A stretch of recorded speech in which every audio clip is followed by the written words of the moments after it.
Hi friends, ఈరోజు hi మా అమ్మాయి ఇట్లా హాయ్ చెప్తుంది. ఈరోజు మేము ప్రాన్స్ కర్రీ చేస్తున్నాం. ఏం కర్రీ? అక్కడ రొయ్యలు ఇంగ్లీష్లో చెప్పే. ప్రాన్స్ అనరాదంట. ఫస్ట్ టైం చేస్తున్నాం కదా పూరీది. ఇంతకుముందు చేసినావా?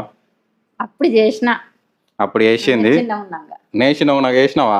మమ్మల్ని చూడు, నన్ను ఇట్లా చూడు, అట్ట చూడకు. అయితే చిన్నగా ఉండగా వేసిందంట. ఈ రోజు ఇంట్లో వేసుకునే అప్పుడు ఎట్లా చేసిందో అట్లనే ఇంట్లో వేసుకుంటాం కదా, అట్లా ఆ స్టైల్లో మనం చేద్దాము. రెసిపీ చూపిస్తా చూడు, మధ్యలో ఇట్లా మాట్లాడుతుంటా. సబ్స్క్రైబ్ కొట్టండి సరేనా.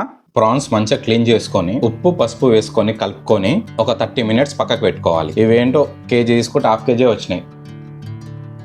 ఇంకా పొయ్యి మీద మట్టి గిన్నె పెట్టుకొని, మట్టి లేకపోతే వేరే కూడా వాడుకోవచ్చు. ఆయిల్ పోసుకొని ఇంకా ఆయిల్ గరం అయినాక ఆనియన్స్ వేసుకోవాలి. అట్లా ఆనియన్స్ సగం ఉడికినాక పచ్చిమిరపకాయలు వేసుకోవాలి. పచ్చిమిరపకాయలు కారం బట్టి వేసుకోండి, కొన్ని చిన్నగా ఉన్న మస్తు కారం ఉంటాయి. ఇంకా ఆనియన్స్ రంగు మారి మెత్తగా అయిన తర్వాత కలిమాకు అండ్ జింజర్ గార్లిక్ పేస్ట్ వేసుకోవాలి.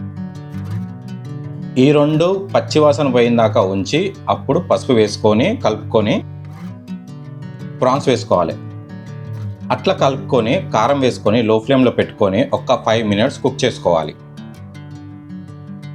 5 minutes తర్వాత ధనియాల పొడి, జీలకర్ర పొడి, గరం మసాలా వేసుకొని ఒక 2 నిమిషాలు కుక్ చేసుకొని అప్పుడు వాటర్ పోసుకొని ప్రాన్స్ ఉడికిందాక ఉంచుకొని, అంటే ఒక 7 నిమిషాలలో ఉడుకుతాయి.